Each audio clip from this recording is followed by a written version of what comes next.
Thanks for tuning in. So the topic for today is going to be, what is it actually that Christians believe? Now, I know that straight away a lot of you will say, well, it depends on which Christians, because there are so many different denominations, but nevertheless, there seem to be some fairly common agreements between Christians, and then there are some disagreements. When I was last a Christian at the age of 15, if you asked me what do I believe, I would have said that I believe in the existence of God. I believe in Jesus Christ as the Son of God, and I believe that one can be saved through Jesus Christ. I believe in heaven and hell, and that the saved go to heaven and that the damned go to hell. I probably wouldn't have been able to add a great deal to that, but I suppose that in many ways that is the essence of Christianity, mainly that Jesus is the Savior. But it's a bit more complicated than that, of course. Now, if you go back to, there are a couple of creeds which are often referred to and recited. One is the Nicene Creed from the Council of Nicaea 325. This, I believe, was updated at the First Council of Constantinople 381. I happen to remember being in church about 10 years ago. I was invited to a service, and I was there while the creed was being read out. And I believe it was the updated version. I'm not going to read it out, but essentially, it asserts that, or rather, it proclaims the Christian faith, the Trinity. Jesus was the only begotten Son of God. Let's see. Jesus was crucified under Pontius Pilate. He was buried, and on the third day, in accordance with the Scriptures, ascended into heaven, and he sitteth at the right hand of the Father. From thence he will come again with glory to judge the quick and the dead. Now in this, the quick and the dead, it just means the living and the dead. This is a translation, very early translation. The quick and the dead. And yeah, let's just have a look through the end of it. We acknowledge one baptism for the remission of sins. We look for the resurrection of the dead and the life of the world to come. Okay, yeah, so the resurrection of the dead. So we've got two things here. We've got what happens to you when you die, and then we've got reference to the end times, so the end times, so the end of the world, and we've got this idea of the resurrection of the dead. We've got another creed, the Athanasian creed, which actually is quite significantly longer and far more involved. I believe that it was formulated to counter claims that Christ was subordinate to God, and that Christ was not begotten, but Christ was made. So there were some debates going on, there were some arguments going on, particularly in Alexandria, in the ancient world, around about the 4th century. So there was a figure, what was his name? I've done the research here. Arius. He was excommunicated by Bishop Alexander of Alexandria, and he was excommunicated because he claimed that Jesus was not co-equal with God. Jesus was not begotten, and he was made. So there's quite a significant, which obviously would be considered heresy in terms of the way that Christianity developed, particularly in the Middle Ages. We saw that Anabaptists, I believe, denied the divinity of Christ, and they were burned. They were burned by Protestants and Catholics alike in the Tudor times in England. So quite a dangerous doctrine. And in those days, however, in those days, I understand from some of the historical reading I've done that Arius and his views had quite a bit of support in Alexandria and around the ancient world at that particular time. He had support from Eusebius of Nicomedia. But eventually the view that Jesus was begotten and was co-equal with God kind of prevailed. So coming back to this thing about the end times and the resurrection of the dead. So I've been trying to find out what modern Christians actually believe about that, because we've got, so we've got, when you die, I mean, in the Christian worldview, you die, you have a soul and a body, okay? Now, in terms of Jesus and what supposedly happened to Jesus in the New Testament, in the Gospels, Jesus had not just a spiritual resurrection. His soul, well, the soul doesn't die, so you can't really say that it's reborn, or it comes back to life.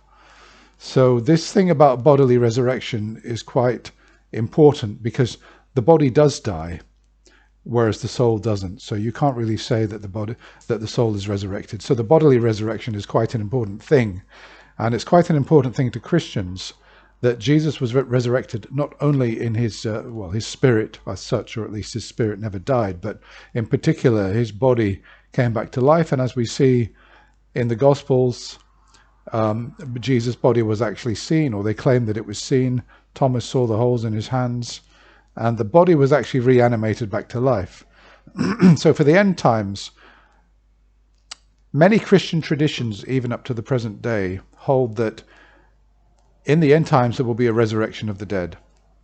So what's going to happen is that at the end of the world, all those who are living and all those who've already died will be judged. I understand they'll be judged on two criteria. One is, and this depends on which creed you read, because according to the Athanasian creed, unless, and this is the whole point of it really, unless you accept this statement of faith, and you accept that Jesus is co-equal with God, the Trinity, you have three parts to it, but each part is equal with the whole, and that Jesus was begotten, was not made, and is not subordinate to God the Father. Unless you accept all these things, and you live a virtuous life, and you accept Jesus as the Savior, you cannot be, you cannot go with your resurrected body to paradise. You will be consigned to the flames. And it does actually say that. If you, let me have a look. Let me just go, because it says it at the end of this creed. I'll just read it out. Yeah, okay. So, yeah, he ascended into heaven. He sitteth at the right hand of God the Father, talking about Jesus, from whence he will come to judge the living and the dead. This is the quick and the dead, at whose coming all men will rise again with their bodies. Now just think about that for a moment. All men will, okay, men and women of course, all human beings will rise with their bodies. It means that not just people who live in, the Western world, not only adults. It means that everybody that's died in history, including countless infants, babies, etc., from all over the world, non-Christians, the whole lot, everybody, absolutely everybody, will rise again with their bodies and shall give an account for their own works. I guess for the deeds that they've done while they were alive, good and bad. And they that have done a good shall go into the everlasting life, and they that have done evil into everlasting fire. This is the Catholic faith, which, except a man believe truly and firmly, he cannot be saved. So that's quite strict and rigid. Now, I was watching the debate between Alex O'Connor and a Christian a few days ago, a Catholic, I believe, and he was asserting some flexibility in this kind of conception of salvation, that we would all be given a final chance. We would all be given another chance at the end times when we're resurrected bodily.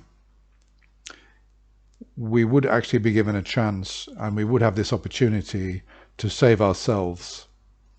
He wasn't really too explicit about what this would actually entail, but this really goes against the Athanasian creed.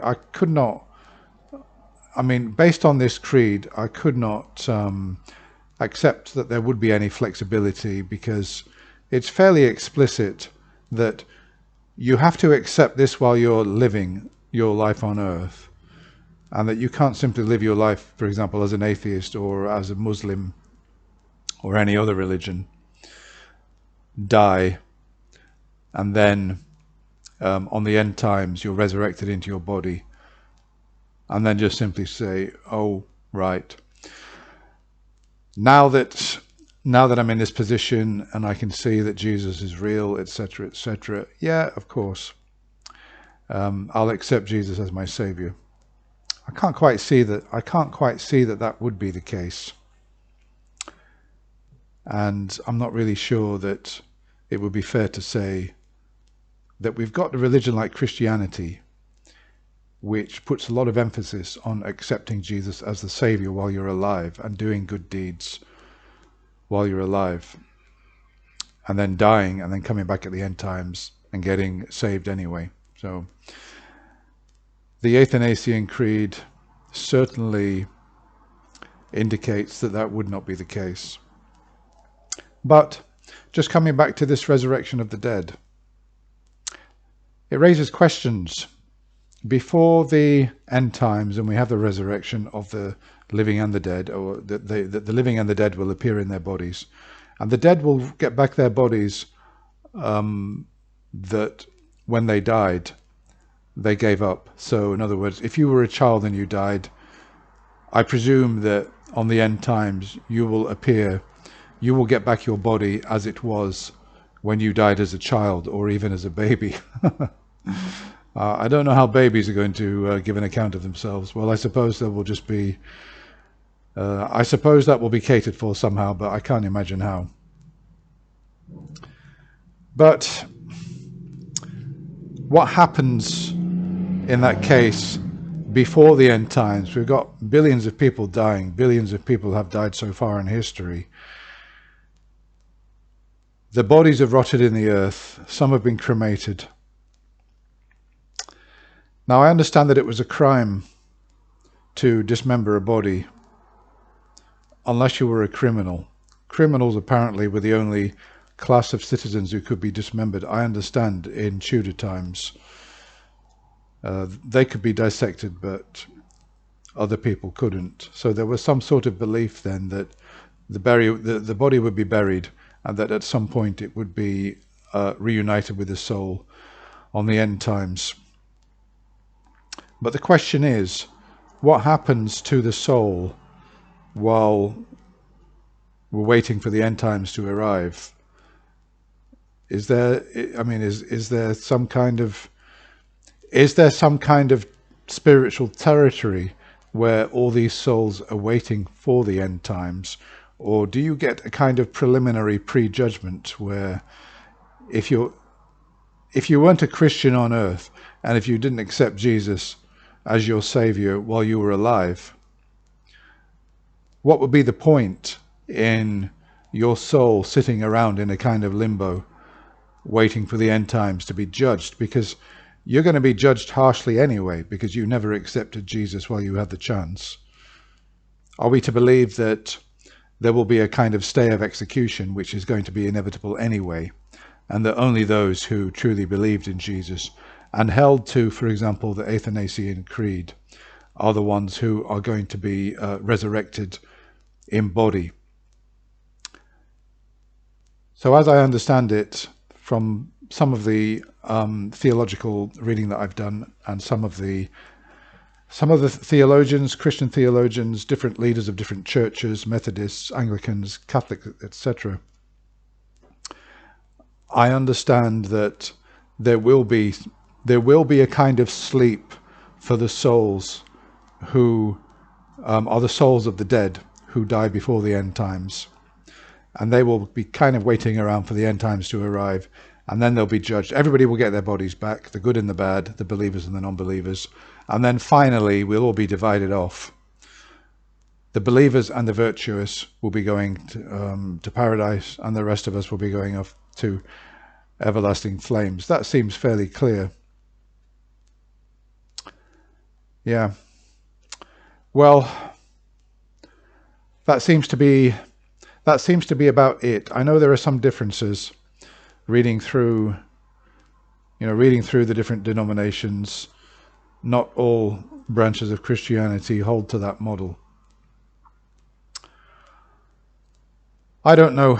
I mean, the Trinity, that doctrine of the end times, resurrection of the body, and that's another point. I mean, if bodies are if souls are reunited with bodies, it must be by some kind of magic that those rotted bodies, all you've got is skeletons, are somehow reunited with the souls.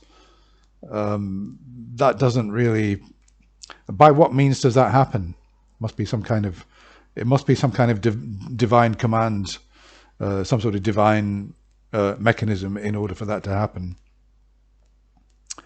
And where do you go? What kind? I mean, is it a physical body? Is it like a kind? I've read some are saying it's like a kind of spiritual body, which everybody in the afterlife, in the spirit world, in heaven, paradise, whatever, will be able to recognize each other, but it won't be a physical body. It will be like a sort of spiritual representation of the body that you had while you were on earth. And it will go off into a non-material world for everlasting paradise. I don't know, guys. I'm baffled and I'm bemused that anybody could entertain these beliefs, but this seems to be what Christianity is and what it's based on. I know that some of you guys out there are Christians. I've got some followers who are Christians. If you want to add anything to what I've said, I'm sure that plenty of you will say, oh, Stuart, you've misunderstood this, you've misunderstood that, and you know, you've not interpreted it correctly. But I've read through those two creeds, and that seems to be more or less the upshot of it. I don't see how you can get away from the end times prophecy that there will be bodily resurrections. That seems to be the case biblically and theologically. There were some dissenters, but a lot of modern Christians who've done the reading seem to actually believe in this. I think that's about it for now. Yeah. Love to know what your thoughts are on all that. I'm sorry it sounded a bit disjointed in a way, but you get the main gist of what I'm saying, that to me as a non-Christian and somebody who left Christianity a long time ago with quite sort of primitive beliefs or quite rudimentary beliefs about what Christianity was, it seems to me very, very complicated and implausible, very implausible and convoluted vision for the future of mankind at the end times. That's all for now. I'll be back again with another video soon. Bye for now.